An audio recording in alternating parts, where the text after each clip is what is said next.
भगवान राम के साथ लक्ष्मण भैया मैया जानकी के रथ के पीछे पीछे निकल पड़े और कहते हैं आज हमारे राम, आज हमारे राम अयोध्या छोड़ चले, आज हमारे राम अयोध्या छोड़ चले, मुख मोड़ चले और सभी अयोध्यावासी से नाता तोड़ चले। आज हमारे राम अयोध्या छोड़ चले। सभी अयोध्यावासी बहुत दुखी हैं, रो रही हैं। वन गमन की यात्रा होती है। भगवान राम उनका पहला विश्राम श्रृंगबेरपुर में होता है। श्रृंगबेरपुर में जहाँ पे भगवान के एक भक्त निषाद राज वहां रुके। उन्हें पता चला कि भगवान ये नारायण है, परात पर ब्रह्म है। बहुत अच्छे भाव के साथ सेवा सत्कार हुआ। आज भगवान को मैं दर्शन भी अगर भगवान दिए हैं तो ये नर रूप में ऊपर से ये दलदल धारण किए हुए भगवान के भक्त दुखी हुए। प्रातः काल जैसे ही होता है फिर वहां से निकल पड़ते हैं। दूसरा विश्राम उनका समता तट के किनारे होता है जहाँ पे केवट जी दर्शन देते हैं। केवट जी को भगवान दर्शन देते हैं समता तट के किनारे। अब जैसे ही केवट को पता चला कि भगवान दो राजकुमार दिखाई पड़ रहे हैं जो दलकर धारण किए हुए हैं और उनके साथ में उनके बामांग में उनकी पत्नी मैया जानकी है। अब सभी उनके स्वागत में लग गए। समुद्र पार करके जाना था, वहां कोई भी नाविक नहीं था। भैया लक्ष्मण को राम इशारा करते हैं, अनुज आप नाविक को इशारा करके बुलाएं ताकि हम उस पार जा सके। भैया लक्ष्मण इशारा करते रहे, ओ नाविक इधर आना, हमें उस पार जाना है। अब नाविक कहता है ऐसे कौन बुलाता है? प्रेम नाम का भी कोई चीज होता है। लक्ष्मण भैया सोचते रहे हम इतना बड़ा अपने माता पिता राजपाट अयोध्यावासी को छोड़ गया तो मैं प्रेम कुछ दिखाई पड़ रहा है। तभी केवट कहता कुछ भी हो जाए हम आने वाले नहीं हैं, और अगर आपको ऐसा लगता है तो देखिए आप इधर उधर अगर कोई और नाविक दिखाई पड़ जाता है तो हमें आवाज बढ़ा के बुलाएं, पर हम ऐसा नहीं आने वाले हैं। राम जी कहते अरे अनुज, हर एक इंसान एक छोटा सा जीव जो होता है उसे भी प्रेम की आवश्यकता पड़ती है, उसे भी प्रेम चाहिए होता है। तुम जरा प्रेम से बुला करके देखो, वो निश्चित ही आएगा। लक्ष्मण भैया कहते रहे ओ भैया जरा आना, मुझे उस पार जाना। जैसे ही भैया शब्द सुने केवट दौड़े दौड़े भगवान राम के पास आए। लक्ष्मण भैया मैया जानकी को देख करके बहुत खुश हो रहे हैं। अरे वाह, हमें भगवान का दर्शन ऐसा लग रहा है, उन्हें पता नहीं है कि भगवान है, लेकिन उन्हें ऐसा प्रतीत हो रहा है ब्रह्म साक्षात हमारे इस घाट पे आए हैं। हाथ जोड़ करके कहते हैं कि हमें उस पार जाना है, यमुना पार करा दें। तभी केवट कहता है माँ के नाम न केवट आना। अब केवट हाथ जोड़ करके क्या कह रहे हैं? हे राजा सरकार, मैं आपको ऐसे नहीं वापस ले जा सकता हूँ। मैंने ना आपके बारे में कुछ सुना है। अब क्या सुना है?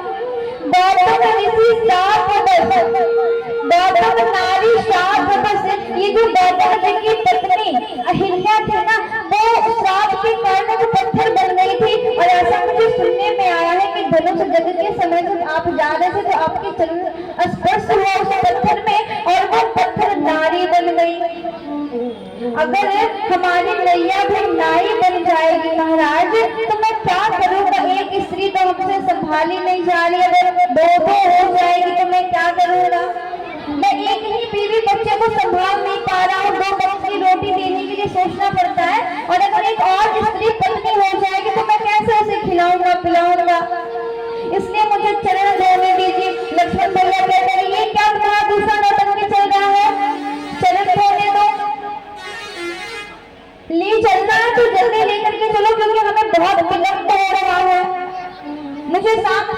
पहुंचना है अपने स्थान पे। अब केवट कहते हैं,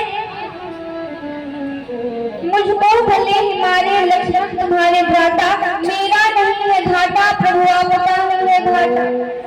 अगर आपके भैया मुझे लक्ष्मण मार भी देंगे तो हम यहाँ से हिलने वाले नहीं है। और दूर दूर तक देखो प्रभु कोई भी नाविक नहीं दिखाई पड़ रहा, फिर आप जाओगे कहाँ से? इसलिए मैं जैसा कह रहा हूँ आप कर लीजिए। देखिए भगवान और भक्त का कितना विचित्र लीला चल रहा है। आप सबको भी अगर केवट जैसा भक्त बनना है तो केवट जैसे ही बनिए। निर्मल मन जन सो मोहि पावा मोहि, कपट छल छिद्र न भावा। जिसका मन निर्मल है, पवित्र है, वैसे मनुष्य को भगवान ने दर्शन दिया है और वैसे मनुष्य का भक्ति ही भगवान स्वीकार करते हैं। महाराज आज केवट को भगवान राम दर्शन दिए हैं, कहते हैं हमारा कुछ घाटा नहीं है। देखिए भगवान भक्त कितना विचित्र है। अब भगवान को आज्ञा कर रहा है कि मैं जो कहूँगा आपको करना पड़ेगा, चरण बुला लीजिए वरना फिर आपका घाटा। यहाँ पे कोई भक्त नहीं है, कोई भी नाविक दूर दूर तक दिखाई नहीं पड़ रहा है। आपको खुद ही फिर नदी पार करके स्नान भीगते हुए जाना पड़ेगा, मैं तो नहीं आ रहा। अब लक्ष्मण भैया कहते हैं राम जी को कि भैया ये तो बात बिगड़ती जा रही है, चलो धुलवा लीजिए। क्योंकि भगवान लक्ष्मण ने शेषा बता रहे, वही आज्ञा कर रहे कि भैया अब आप इन्हें आशीर्वाद प्राप्त करें, अपने चरण धुलवाएं और यहाँ से निकल पड़े। उसी समय भगवान राम आज्ञा करते हैं कि जाओ जल्दी से जल लो और हमारे चरण को धो लो। भाई तुम्हें जब शंका हो रही है मन में तो इस शंका को भी मिटा लो, संदेह को खत्म करो।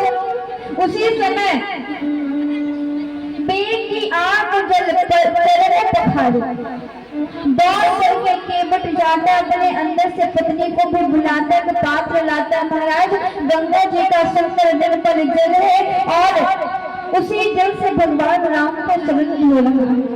बड़ा सुंदर दृश्य है। भगवान इस दृश्य को देख करके सभी देवी देवता ब्रह्मा विष्णु महेश ऊपर से आशीर्वाद दे रहे हैं, मुस्कुरा रहे हैं। कितना सुंदर है। हमारे राघवेंद्र सरकार भी कितने भोले हैं, अपने भक्तों के लिए हमेशा तत्पर रहते हैं, न्यौछावर रहते हैं। आज केवट को दर्शन दिया, अब एक पैर भगवान राम का धुल गया। अब जैसे ही भगवान राम का एक पैर धुला तो भगवान राम एक पैर पे खड़े हैं। अब आप स्वयं चिंतन कीजिए, अगर कोई मनुष्य एक पैर पे बहुत देर तक खड़ा रहेगा तो क्या वो टिक पाएगा? बिल्कुल नहीं, गिर जाएगा। अब भगवान राम डगमगाने लग गए। जो पूरे संसार की नैया, डगमगाती नैया को रोकने वाले हमारे परमपिता परमेश्वर नारायण है, आज एक भक्त के सामने एक पैर पे खड़े होकर राघव सरकार डगमगा रहे हैं। अब देखिए केवट ने एक युक्ति लगाई। केवट को लगता है भगवान हमें आशीर्वाद क्यों नहीं दे रहे हैं। तभी केवट कहता है हे प्रभु आप ऐसे डगमगा रहे हैं, कहीं आप गिर ना जाए, इसलिए सहारा करने के लिए आप अपने दोनों हाथों के हमारे सर के ऊपर रखें और अपने चरण को हमारे थाल में रखें। और जैसे ही भगवान राम अपने दोनों हाथों को केवट के ऊपर रखे, महाराज उसी समय भगवान राम ने केवट को अपना प्रत्यक्ष रूप से दर्शन दिया और आशीर्वाद भी प्राप्त कराया। प्रेम से बोलिए भक्त